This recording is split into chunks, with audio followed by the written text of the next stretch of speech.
Et si je vous disais que derrière le Père Noël, ce personnage emblématique de nos fêtes de fin d'année, se cache un homme bien réel?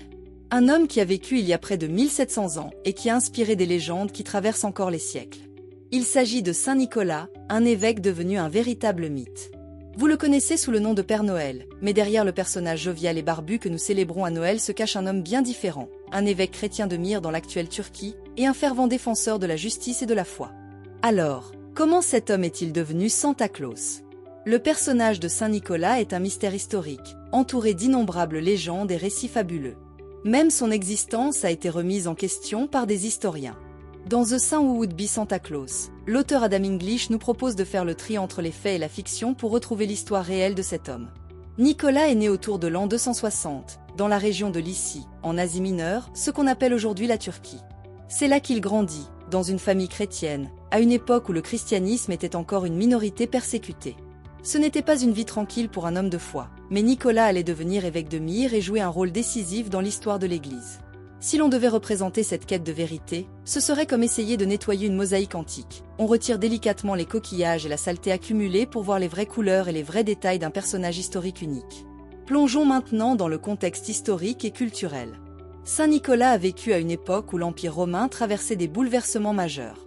Le christianisme, qui était autrefois une petite secte, prenait de l'ampleur, malgré les persécutions brutales des empereurs romains. Nicolas a grandi dans la ville portuaire de Patara, un carrefour culturel entre l'Orient et l'Occident, entouré de temples dédiés aux dieux grecs et romains comme Artémis et Apollon. On imagine le jeune Nicolas parcourant les rues de sa ville, passant devant les statues grandioses des divinités, observant les rituels païens tout en étant immergé dans la foi chrétienne. Ses croyances et valeurs chrétiennes se heurtaient aux pratiques païennes dominantes, et Nicolas est devenu l'une des lumières chrétiennes de cette époque, consacrant sa vie à diffuser un message de paix, de justice et de charité, alors que le monde autour de lui commençait à se transformer. Saint Nicolas est probablement le plus célèbre pour son acte de générosité envers 3 jeunes filles sans dot, un acte qui incarne son altruisme. À cette époque, sans dot, les filles ne pouvaient pas espérer se marier et étaient souvent destinées à une vie de misère. Nicolas a secrètement laissé des sacs d'or à leurs familles pour leur permettre de se marier dignement.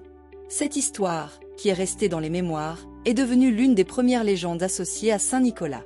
Cet acte de bonté désintéressée lui a valu une immense popularité, et c'est en grande partie pour cela que les citoyens de Myre l'ont élu comme leur évêque. D'après les récits, cette élection était marquée par une vision divine. Nicolas aurait été choisi pour sa grande piété et sa capacité à défendre les plus vulnérables. En devenant évêque, il devient aussi une figure de justice et de protection pour son peuple. À cette époque, être chrétien n'était pas sans risque. L'empereur Dioclétien lance de violentes persécutions contre les chrétiens, et Nicolas est emprisonné pour sa foi. Imaginez cet homme, qui a été élu pour ses vertus et son humilité, jeté dans une cellule pour sa loyauté envers ses convictions. Il aurait pu renier sa foi pour sauver sa vie, mais il a choisi de rester fidèle. Finalement, lorsque l'empereur Constantin se convertit au christianisme et que la persécution cesse, Nicolas est libéré. Mais il ne s'arrête pas là. Lors du concile de Nicée en 325, où l'Église décide de sa doctrine face aux controverses théologiques, Nicolas est là, prêt à défendre ses convictions. Il est même dit qu'il a giflé un certain Arius, un hérétique qui niait la divinité du Christ.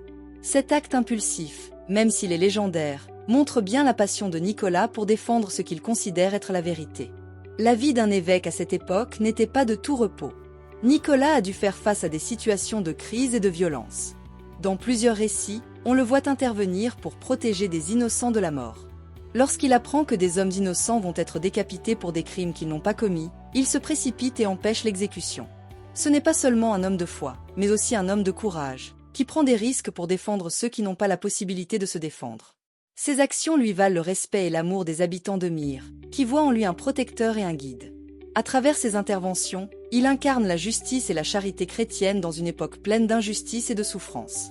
Saint Nicolas meurt en 343, mais sa mort marque le début d'un culte qui s'étend au-delà de la région de Myre.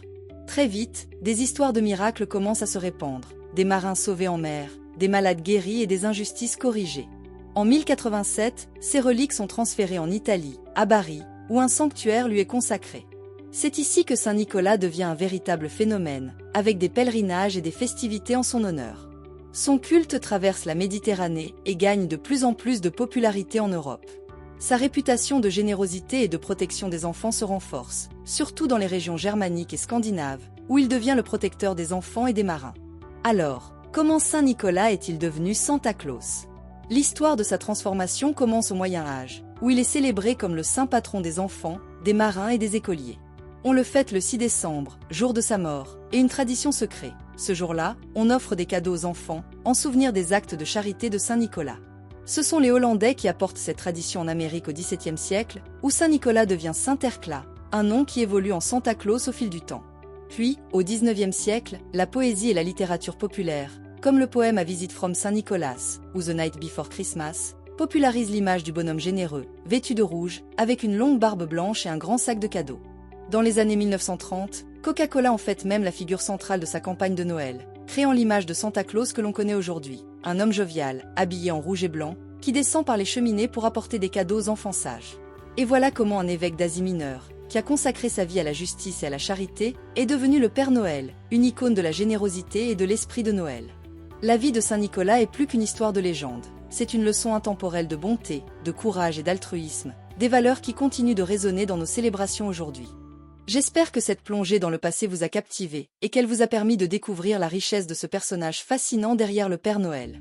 Dites-moi en commentaire ce que vous en pensez. Que préférez-vous dans cette histoire ? La version historique de Saint Nicolas, le protecteur des plus vulnérables, ou la version moderne de Santa Claus, le symbole de la générosité et de la magie de Noël ? Et si cet épisode vous a plu, n'hésitez pas à laisser un pouce, à vous abonner et à partager la vidéo pour faire découvrir la véritable histoire de Saint Nicolas à vos proches. Merci de m'avoir écouté et à très bientôt pour une nouvelle exploration.